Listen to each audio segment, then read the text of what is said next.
Writers, last night I was studying your writing, and you know how there are some stories that kind of put you to sleep, and there are other stories that you just want to keep on reading? Well, your stories were ones that I wanted to just keep on reading. You had such interesting characters, and I could see how you guys were using the qualities of good narrative writing in your work, and I know that you're still using that to keep pushing yourselves and meeting new goals. I was also especially pleased that you guys had your characters speaking in your story. You didn't just say, she was afraid, but instead you would write things like, Jill looked up at her mother and said, I'm afraid of thunder. In fact, right now, what I want you to do is you take out your draft and find a spot in your draft where you have your characters talking or a place where you could get your characters talking. So right now, search through your draft and put your finger on that spot. Go ahead. Okay, you might want to go to the heart of your story, guys, because that's a place where you know you wrote a lot with dialogue to stretch out the story. Put your finger on it. Okay, you might be finding a spot where you could have dialogue too. Okay, well, what about that one? That's dialogue already, right? Okay, you can look at a spot where you could have dialogue. Okay, fantastic. So writers, you guys are now going to need your conch shell, okay? So get your conch shell ready, right? Ready on the side, because you're going to read that whole part right now into your conch shell like actors on Broadway.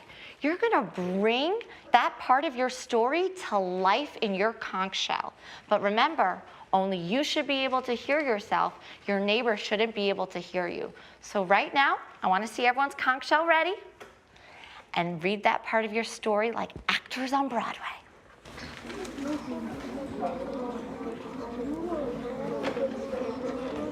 Okay, make sure you're breathing life into it. Really act it out.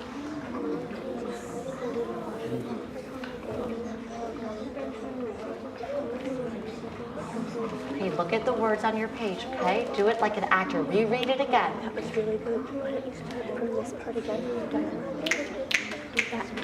Okay, writers, that was great. I could hear you guys were working like actors there. So writers, now that I know that you guys all have dialogue, I was thinking, what's the new work we could do? Well, writers, today I'm going to teach you that writers of realistic fiction reread their dialogue, almost acting out those parts, and then revise their dialogue to add in what your character would really say, the tone of voice your character would use. Are they speaking softly? Are they speaking loudly? Are they speaking angrily? And they include specific actions so we can see what your character is really doing. So we're going to work on my piece together since you guys know about my story really well. You know that in my story, Jessica has to make this big decision about whether she's going to listen to Minnie and Gabby and stop being friends with Nikki. Well, this scene where I pulled this dialogue that we're going to revise is from when Jessica tells Minnie, I'm going to stay friends with Nikki. She makes this big decision, and Minnie reacts with dialogue. So I'm going to read this to you right now. This is the line we're going to be revising. Minnie looked at Jessica. You're a loser, she said. So writers, we're going to be revising this, making sure to include what my character really says, the tone of voice, thinking about the tone of voice my character is using, and the specific actions she would be doing. But before we can revise, remember that writers kind of act out this part. So partner one, you guys are going to be the actors and actresses. You're going to be Minnie. And as you're thinking about how you're going to act being Minnie, think about what's Minnie saying, what's her tone of voice, and what are the specific actions that Minnie's doing. And partner two, you guys are the narrators. You're going to be using your storytelling voice to capture exactly what partner one is doing, okay? Partner one, are you ready to act? Partner 2, are you ready to narrate? Turn and go. You're a loser.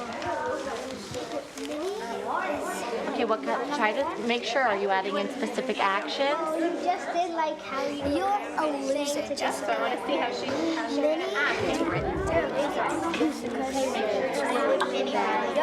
Minnie Okay, guys, freeze for just 1 second.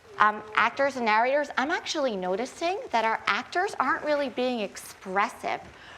I want you to remember that you're acting as Minnie and you're thinking about what she's saying. I hear a lot of you doing that, but not just what she's saying, how she's saying it, and what are her actions? What's she doing with her body, okay?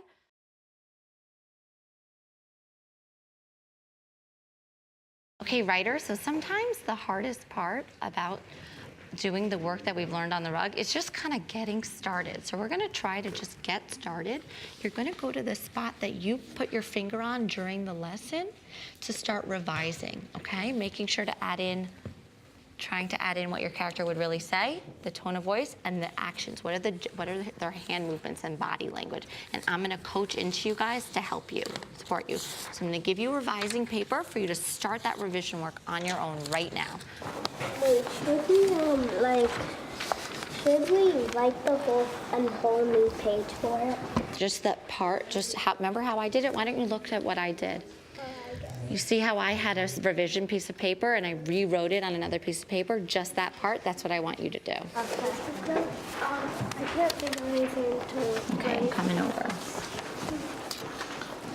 So this is the part you chose? Yeah. So what's... First one. Nolan, how are we doing, sweetie? Okay. I don't want to go down. It will be fine, James said in a really soft voice. Oh my gosh, you are getting this. Go back to your seat and keep writing. You're doing a great job. You're getting it now. Did you find a spot in your story? Oh, here. I'm just revising this because it just says. What's this? So that Amber asked. So you're revising the tone of voice? Yeah. What's Girl, you're ready. Go off to your seat. You got this. So guys, I pulled you here today because I noticed that in your writing, you guys are doing a really great job summarizing your stories. And so I think right now you guys are up for a challenge. Do you guys think you're up for some really hard work and you're challenging some stuff? Yeah, I do too. So today what I want you to try to do is I want to have you look at your stories and I want you to try to tell them like a storyteller. Okay? So what I mean by that is we should be telling our story using a storyteller's voice. Okay? And to do that, we have to put ourselves in our character's shoes. Okay? And so right now, I want you to go back to your own writing pieces and find a place in your story where you think you are summarizing. And let's just remember, we did this work in 3rd grade. It's to do with acting it out. Okay? Get started. Doesn't matter, you decide.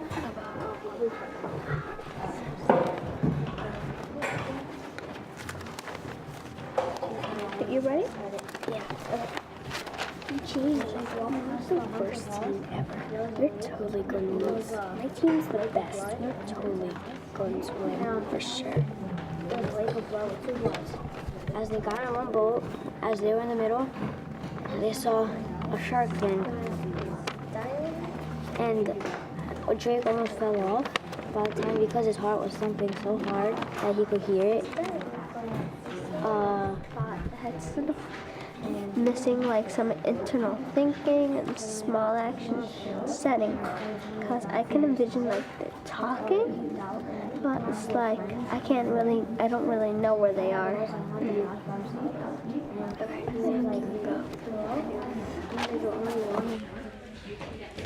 Okay.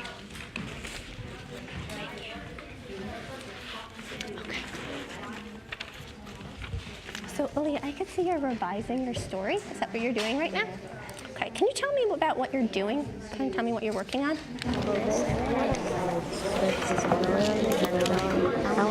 I'd like you to do more action than just speak. And I revised the parts here. Okay, so you're trying to stretch her out using what Miss Pinto taught us today. So you're using, what are you trying to add? You said action? Okay. In your story, I'm noticing that you have a lot of dialogue, right? And you're really good at doing that dialogue work. What you're doing is you're having characters talk a lot back and forth, and that's how you're using that to move your story along, right? But when writers write, they don't just use dialogue to move their story along. They want their characters' personality traits to shine through their dialogue, okay? So let's look at your Just Right book. I'm gonna go get your Just Right book. You were reading rules, right? Okay, I'll be right back and I'm gonna get that for you. Writers, today I want to teach you guys something really sophisticated to lift the level of your work even higher. I just want to let you know it's not easy work, okay? But I think you guys can do it. So we're just gonna try. When we have our characters speaking and acting in certain ways in our stories, we really want those words and actions to show our characters' personality traits. We're gonna use today our mentor text, The Memory String by Eve Bunting, to see how Eve Bunting uses dialogue and action to show Laura's personality traits, since we know Laura's personality traits so well. We have talked about how Laura can be stubborn. She's stubborn, she's sensitive, she's determined, she's nostalgic. So I want you and your partner to work together to think about one personality trait that Laura has that you can find in here to look at what techniques did Eve Bunting use to show Laura's personality traits through dialogue and action. Do you think you guys can do that? Are you clear what we're doing?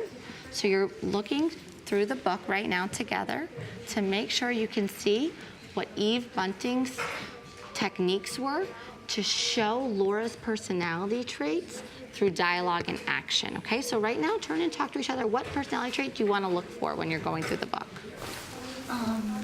Maybe nostalgic. Stubborn, yeah. So you guys want to start doing stubborn? So you can get started, and I'm going to come back and check on you. Understanding, maybe? You want to do determined? Okay, so as you're going through this, I want you to be talking to each other. Said go to the car. David doesn't move. I get his favorite red umbrella. Hey, William, how's it going? Yeah, what are you doing?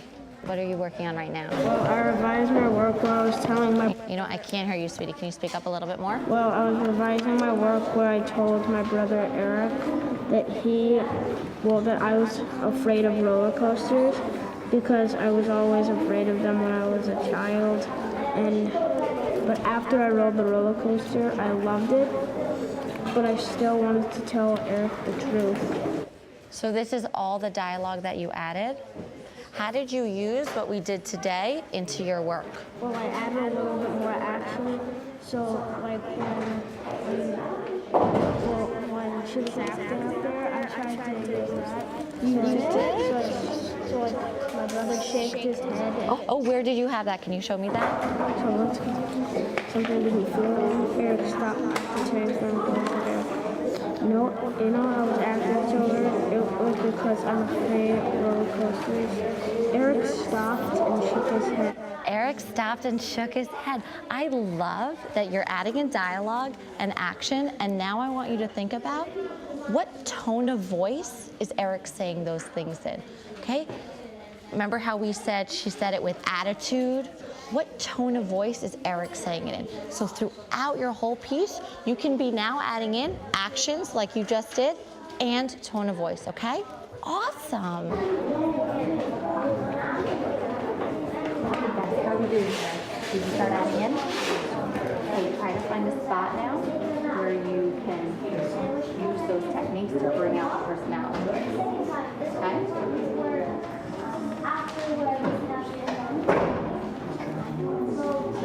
Writers, can I have your eyes and ears for a minute? I just want you guys to take a look at how one of your classmates used the lesson today and revised her dialogue by adding in what her character would really say, the tone of voice her character used, and the specific action she used. So Tasneem, can you come up and share what it looked like before and what it looks like now, and read it to the class? All eyes are on Tasneem. Go ahead and put it under the document camera so everyone can see that part, sweetie. Perfect. Before, I only had no, said Sabrina. And now I put no, cried Sabrina. No, I really want to go to Myra's slumber party. Sabrina cried in between sniffs, covering her eyes to hide the tears. Go to your room and think of what you want to choose. I'll call you for supper, Mom replied in a soft, calm voice. Tasneem, I loved how you used the tone of voice, specific actions, and you didn't just do it in one place, you did it in more than one place. So writers, you don't have to clap, but that was sweet. Writers, you can be doing exactly what Tasneem was doing, and I see most of you are. Fantastic. Thank you, Tasneem. Go ahead. Okay, back to work, writers. Okay, how are we doing? Okay, how are we doing?